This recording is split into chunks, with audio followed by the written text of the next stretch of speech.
The cafe sat quietly on a sleepy city corner, its warm lights glowing through tall windows as the morning sun softened everything it touched. Inside, the air was filled with the gentle hum of espresso machines, the soft chatter of early customers, and the comforting aroma of fresh bread. It was the kind of place where life slowed down for a moment before the world demanded more from everyone. Yet in the farthest booth, tucked away from the cheerful noise, sat a man who looked as though the world had already taken everything from him. Elias Grant, a billionaire CEO admired and envied in equal measure, sat hunched over an untouched cup of coffee. His suit, usually flawless, lay wrinkled against his body. His tie was loose, and his expression carried the weight of a man fighting battles no one else could see. In boardrooms, he was unstoppable. In interviews, he appeared untouchable. But here, in the quiet corner of a cafe, he looked like someone unraveling thread by thread. His reflection in the dark coffee showed exhaustion carved deep into his features. No one around him recognized him or cared to. They saw a tired man and moved on.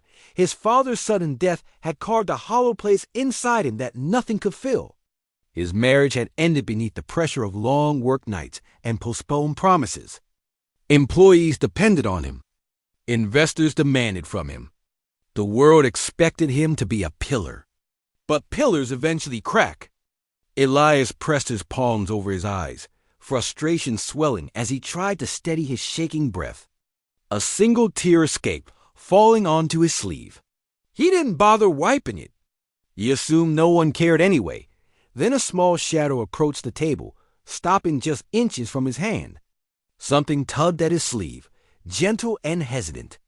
Elias lifted his head slowly, expecting a server or a curious stranger. Instead, he found himself staring into the wide, innocent eyes of a little girl. She couldn't have been older than 6.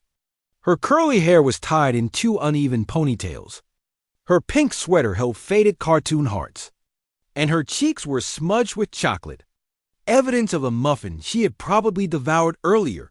She looked at him with concern, pure and unfiltered, the kind only children know how to give. Behind her, her mother called her name in embarrassment, hurrying over to pull her away. But the little girl didn't budge. She studied him with a seriousness far beyond her age. She reached out again, her small hand trembling slightly, and asked if he was okay. The question landed like a blow. Elias felt his chest clench. He tried to nod, but his head dipped unevenly, betraying him. He tried to speak, but his voice failed.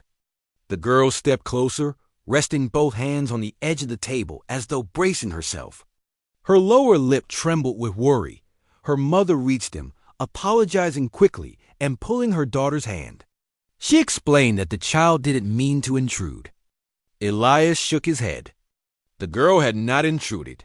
In fact, she had been the first person in months to see him clearly.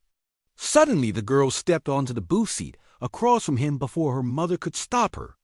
Something in the moment felt too important to interrupt. Her mother hesitated, noticing the raw pain in Elias's eyes. The little girl glanced at his cold coffee, then back at him. She asked why he wasn't drinking it, and Elias found himself speaking with a cracked voice, explaining that the day had been harder than most, and he didn't feel like himself anymore. She listened with the unwavering attention that only children give to truth. She leaned forward and told him softly that when she gets sad, her mom holds her hand until the sadness shrinks. Elias felt the lump in his throat swell painfully. So simple, so innocent, so true. Before her mother could guide her back, the child reached out and placed her small hand over his. The warmth of her touch made Elias inhale sharply. It had been so long since someone offered him comfort without expecting anything in return. The barista paused behind the counter, watching as the scene unfolded with quiet reverence. Elias's shoulders sagged, a silent surrender to the storm inside him. The girl finally slid off the booth and returned to her mother, leaving a trail of soft, lingering warmth behind. The moment she left, Elias felt a sudden pull in his chest. He stood and walked toward their table. The mother tensed, unsure what he wanted, until he softly asked if he could buy them breakfast as a small thank you for her daughter's kindness.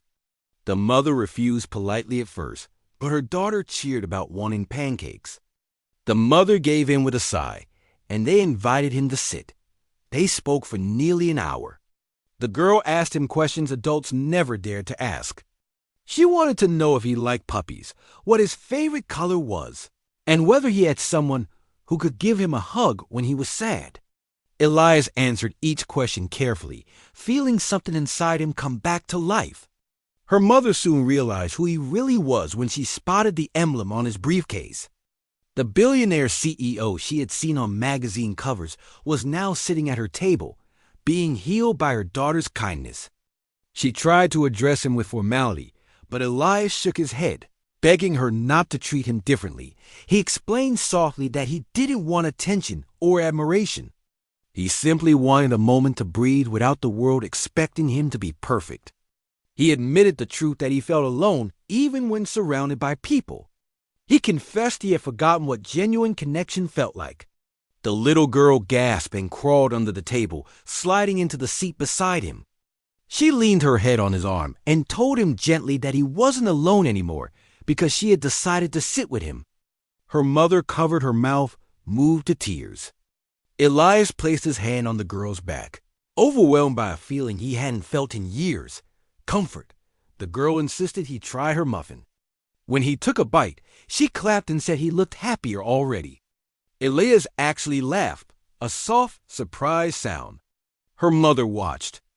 Realizing that her daughter had done something no therapy session, private retreat, or business accomplishment ever could, when her mother announced it was time to leave, the girl hugged Elias with all the strength in her tiny arms. He wrapped his arms around her gently, holding on to the moment as if anchoring himself to something pure. Before she let go, she whispered that even superheroes need someone to check on them.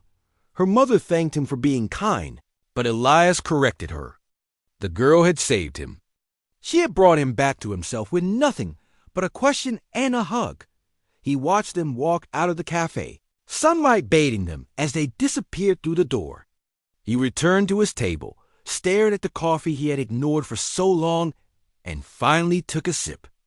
It tasted different now, less bitter, less heavy.